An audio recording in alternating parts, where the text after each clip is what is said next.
Let us look at the first question. Mrs. and Mr. Sharma and Mrs. and Mr. Ahuja, along with 4 other persons, are to be seated at a round table for dinner. तो total persons कितने हो गए हैं हमारे पास यहाँ पर 8. 2 couple हैं, mister and Mrs Sharma और Mr and Mrs Ahuja. If Mrs and Mr Sharma are to be seated next to each other, हमें इन दोनों को तो साथ बिठाना ही होगा. And Mrs and Mr Ahuja are not to be seated next to each other, then the total number of seating arrangements is. Circular arrangement का एक आसान क्वेश्चन है ये. मिस्टर एंड मिसेस शर्मा को साथ बिठाना है, तो आप क्या करें, उन्हें एक ग्रुप बना दें. तो mister Sharma and Mrs Sharma को अगर हम एक ग्रुप बना दें, तो उनके अलावा यहाँ टोटल कितने लोग होंगे, 6 पर्सन्स, जिनमें मिस्टर एंड मिसेस आहूजा भी है. अब इन 7 पर्सन्स को अगर आप एक सर्कुलर टेबल पर बिठाना चाहते हैं, तो नंबर ऑफ वेज कितने होंगे. बेसिक फॉर्मूला आपको मालूम है, 7 - 1 दैट इज 6 फैक्टोरियल. ये रिप्रेजेंट कर रहा है इन 7 लोगों को बिठाने का तरीका. बट बी केयरफुल, यहाँ पर मिस्टर एंड मिसेस आहूजा जो हैं, क्या ये दोनों अपनी पोजीशंस को इंटरचेंज कर सकते हैं. Definitely yes. तो हम उसे 2 फैक्टोरियल से मल्टीप्लाई कर देंगे. सर्कुलर अरेंजमेंट में सिर्फ पहला अरेंजमेंट ही सर्कुलर होता है, क्योंकि हमें नहीं मालूम है कि किसके रेस्पेक्ट में हमें उनको बिठाना है. तो आप ये मान के चलें कि मिस्टर एंड मिसेस शर्मा एक यूनिट है. टोटल 7 यूनिट्स हो गई. 7 यूनिट्स को सर्कुलर टेबल पे बिठाना है 6 फैक्टोरियल, पर ये अपनी पोजीशंस इंटरचेंज कर सकते हैं, तो इंटू 2 फैक्टोरियल. पर यहाँ एक कंडीशन और गिवन है, that Mrs and Mr Ahuja साथ में नहीं बैठने चाहिए. तो अब हमें क्या करना होगा, ये जो केसेस हमारे बने हैं, इनमें से हमें सब्ट्रैक्ट करने होंगे वो केसेस जब मिस्टर एंड मिसेस आहूजा भी साथ बैठे. वो कैसे करें, इसके लिए हम मिसेस एंड मिस्टर आहूजा को भी एक यूनिट बना लेते हैं यहाँ पर. ठीक है. तो mister and Mrs Sharma, mister and Mrs Ahuja और 4 लोग हैं. तो टोटल कितने लोग हो गए हैं हमारे पास में, ये हो गए हैं 6 यूनिट्स हो गई. लोग तो नहीं कहूंगा, 6 यूनिट्स हो गई हैं. 6 यूनिट्स को सर्कल पे अरेंज करने का तरीका 5 फैक्टोरियल. लेकिन यहाँ पर हमें एक चीज और ध्यान रखनी होगी कि अब ये Mrs and Mr Ahuja and mister and Mrs Sharma, इनको भी तो आपस में हम शफल कर सकते हैं. तो ये तरीके होंगे 2 फैक्टोरियल इंटू 2 फैक्टोरियल. 6 फैक्टोरियल होता है 720, इसका डबल करेंगे तो 1440. 5 फैक्टोरियल 120 इंटू 4, 120 इंटू 4 अगर आप करेंगे तो यू विल गेट 480. और अगर हम दोनों का डिफरेंस निकालेंगे तो हमारे इस क्वेश्चन का आंसर आएगा 960. Next question. The area enclosed by 2 modulus x plus 3 modulus y less than equal to 6 is in square units. Normally इस तरह के क्वेश्चंस को सॉल्व करते समय हम क्या करते हैं, इनइक्वालिटी साइन जो है उसकी चिंता हम नहीं करते. रादर हम यहाँ क्या करते हैं, क्योंकि हमें मालूम है x पॉजिटिव भी हो सकता है और नेगेटिव भी, और y पॉजिटिव भी और नेगेटिव भी. तो हम यहाँ पर 4 इक्वेशन इमीडिएटली फॉर्म कर सकते हैं, जैसे कि 2x plus 3y is equal to 6. आप इनइक्वालिटी साइन की एक बार चिंता ना करें, यहाँ पर हमने x और y दोनों को पॉजिटिव ले लिया. अगर हम दोनों को नेगेटिव ले लें तो ये हो जाएगा -2x minus 3y is equal to 6. Modulus का रूल है, जब आप मॉडुलस को बाहर लाते हैं, अगर अंदर वाली टर्म पॉजिटिव है तो उसे आप प्लस से मल्टीप्लाई करते हैं, अंदर वाली टर्म नेगेटिव है तो माइनस से मल्टीप्लाई करते हैं, जिससे फाइनल आंसर आपका पॉजिटिव है. एक और केस, हम x को पॉजिटिव और y को नेगेटिव ले लें तो ये हो जाएगा 2x minus 3y is equal to 6. और अगर x को नेगेटिव और y को पॉजिटिव ले लें तो ये हो जाएगा -2x plus 3y is equal to 6. अब यहाँ से आप x और y की 2 वैल्यूज निकाल सकते हैं, या डायरेक्टली आप एक काम करें, इंटरसेप्ट फॉर्म का इस्तेमाल करें. अगर हम 6 से यहाँ भी डिवाइड कर दें, 6 से यहाँ भी डिवाइड कर दें और 6 से यहाँ भी डिवाइड कर दें, तो हमारी इक्वेशन हो जाएगी x/3 plus y/2 is equal to 1. तो x एक्सिस पे हमारी जो लाइन होगी वो 3 पॉइंट पे कट करेगी और y एक्सिस पे 2 पॉइंट पे. ऐसे ही यहाँ पर अगर हम 6 से डिवाइड कर दें तो आ जाएगा x/-3 y/-2 एंड 1. एंड यहाँ पर x/3 y/-2 एंड 1, और यहाँ पर x/-3 y/2 एंड 1. इमीडिएटली हम इसे प्लॉट कर सकते हैं. कुछ इस तरह से ये हमारी वैल्यू दिखेगी. यहाँ पर x की वैल्यू ये 3 हो गई है, y की वैल्यू 2 हो गई है.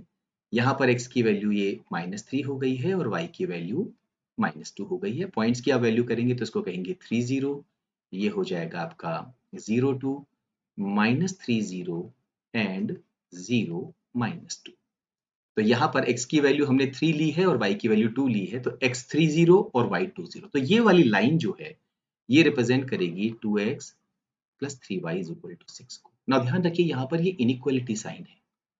तो वैसे तो इमीडिएटली हम कह सकते हैं कि जो एनक्लोज्ड रीजन है ये हमारा आंसर होगा, लेकिन इसको चेक करने के लिए आप क्या करें, ओरिजिन के जो कोऑर्डिनेट्स हैं उनकी वैल्यू किसी भी इक्वेशन में पुट करें। अगर ओरिजिन डिजायर्ड रीजन में होगा तो उसे सेटिस्फाई करें। तो जैसे मैंने x और y को 0 पुट किया, तो ये 0 एंड 0 0 हो गया, वो लेस देन इक्वल टू 6 है, तो ओरिजिन हमारे रिक्वायर्ड रीजन में आता है। हमें ये एरिया निकालना है। 4 कॉन्ग्रुएंट ट्राइंगल्स हैं। यहाँ पर यहाँ से यहाँ का डिस्टेंस है 3 और यहाँ से यहाँ का डिस्टेंस है 2। आप एक ट्राइंगल का एरिया निकालें और 4 से मल्टीप्लाई कर दें, तो ये एरिया हो जाएगा half into base into height. ऐसे 4 ट्राइंगल्स हैं, 2 से 2 कैंसिल हो गया, 4 इंटू 3 12 स्क्वायर यूनिट्स हमारे इस क्वेश्चन का आंसर होगा। Next question, let 50 distinct positive integers be chosen such that the highest among them is 100 and the average of the largest 25 integers among them exceeds the average of the remaining integers by 50, then the maximum possible value of the sum of all the 50 integers। एक बहुत classical question है, आपके basic concept जो है वो clear होने चाहिए। अगर हम कुछ पॉजिटिव इंटीजर्स की बात कर रहे हैं, डिस्टिंक्ट की बात कर रहे हैं, इनमें सबसे बड़ा नंबर है 100। क्वेश्चन पे फोकस करें, हमें मैक्सिमम पॉसिबल वैल्यू निकालनी, राइट? किसकी? इन इंटीजर्स के सम की। तो हमारी कोशिश क्या होगी कि हमारे integer should be as large as possible. तो अगर मैंने 100 लिया है तो दूसरा मैं 99 लूंगा, क्योंकि यहाँ पे हमें 2 क्लस्टर्स बनाने हैं 25-25 के। फिर मैं 98 लूंगा, 97 लूंगा। तो ऐसे करते करते हमारे पास 76 आ जाएगा। Average of the largest 25 integers. हमारी कोशिश है कि हम ये नंबर्स को जितना बड़ा हो सके कर सके, राइट? तो 76 से लेके 100 तक टोटल ये 25 इंटीजर्स है। इनका अगर एवरेज निकालना हो तो क्या करें? बड़ा सिंपल सा अप्रोच है। आप फर्स्ट और लास्ट टर्म इन दोनों का एवरेज निकाल लें, या सेकंड और सेकंड लास्ट का, या थर्ड और थर्ड लास्ट का। अगर मैं 76 और 100 का एवरेज निकालता हूं तो ये आएगा 176/2 88। तो इनफैक्ट इनका सम निकालना बड़ा आसान होगा। आपने जो एवरेज निकाला है इसे नंबर ऑफ टर्म से मल्टीप्लाई कर दीजिए। ओके, तो यहाँ एवरेज कितना आया है? 88। एक और इंफॉर्मेशन क्या गिवन है? The average of the largest 25 integers among them exceeds the average of the remaining integers by 50। तो बाकी जो हमारे इंटीजर्स हैं 25, उनका एवरेज इससे 50 कम होगा, मतलब वो 38 होगा। और अगर उन 25 इंटीजर्स का सम हमसे पूछा जाए तो 38 into 25, the same logic here. हमें ये सम पूछा गया, तो 25 हम यहाँ कॉमन ले लें, 38 + 88 ये हो गया है 126। मल्टीप्लाई करना है, 25 into 100 is 2500, 25 into 2500, 25 into 60 150। Add करने पर हमारे इस क्वेश्चन का आंसर आ जाएगा 3150। Next question, when Geeta increases her speed from 12 km/h to 20 km/h, she takes 1 hour less than the usual time to cover the distance between her home and office. Let us say V1 है 12 और V2 है 20। हमने दो अलग-अलग situations में इनकी जो speeds है उसका रेशियो निकाला, तो ये हो गया है 3/5। तो इनके टाइम टेकन का रेशियो क्या होगा? रेसिप्रोकल होगा इस वैल्यू का, दैट इज 5/3। अगर मैं इसे 5x लेता हूं और इसे 3x लेता हूं तो इन दोनों का डिफरेंस हो गया है 2x। हमें डिफरेंस कितना गिवन है? 1 आवर लेस। तो 2x = 60 मिनट्स, तो x = 30 मिनट्स। इसका मतलब है पहले ये ले रहे थे 150 मिनट, अब ये ले रही हैं 90 मिनट्स। क्या हम डिस्टेंस निकाल सकते हैं? स्पीड को रेस्पेक्टिव टाइम से मल्टीप्लाई कर दीजिए। तो 12 की स्पीड है 150 मिनट्स है, 150/60, 12 5 टाइम्स, हमारा आंसर आ जाएगा 30 किलोमीटर्स। और अगर हम 20 को 90 से मल्टीप्लाई करें, 60 से डिवाइड करें, आवर्स में बदलने के लिए मिनट्स को, तो भी हमारा आंसर 30 किलोमीटर्स आएगा। Next question, let px denote power set of a set x। Power set हम किसको कहते हैं?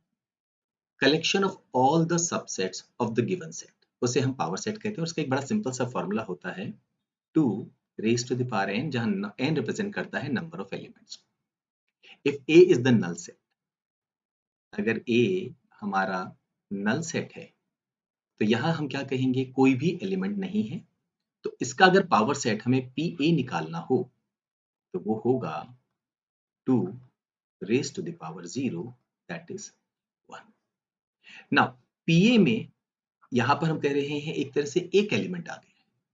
अब अगर हम p ऑफ pa निकालें तो फिर क्या कहेंगे हम? यहाँ पर एक एलिमेंट हो गया है, इसका पावर सेट निकालेंगे तो वो हो जाएगा 2 रेज़ टू द पावर 1 यानी कि 2। ऐसे ही अगर हमें ये निकालना हो यहाँ से यहाँ तक तो हम कहेंगे p ऑफ, इनमें कितने एलिमेंट्स हो गए? यहाँ पर 2, तो पावर सेट निकालने के लिए फॉर्मूला हो जाएगा 2 raise to the power 2, that is 4। And finally अगर हम एक स्टेप और आगे बढ़ जाएं तो हमारा फॉर्मूला क्या हो जाएगा? p rays to the p4, इसका पावर सेट हम निकालना है जिसमें 4 एलिमेंट्स हैं, तो 2 raise to the power 4। Question का आंसर 16। लॉजिक पे चलना होगा, हम रिप्रेजेंटेशन पे नहीं जा रहे हैं। यहाँ नल सेट है तो पावर सेट निकालेंगे तो 1 एलिमेंट आ गया है। अगर किसी में 1 एलिमेंट है उसका पावर सेट निकालेंगे तो 2 की पावर 1 यानी 2 एलिमेंट्स आएंगे। किसी में 2 एलिमेंट्स है उसका पावर सेट निकालेंगे तो 2 raise to the power 2 4 elements. और अगर किसी में 4 एलिमेंट्स हैं तो पावर सेट निकालने पर 2 raise to the power 4 16 elements हमारा आंसर।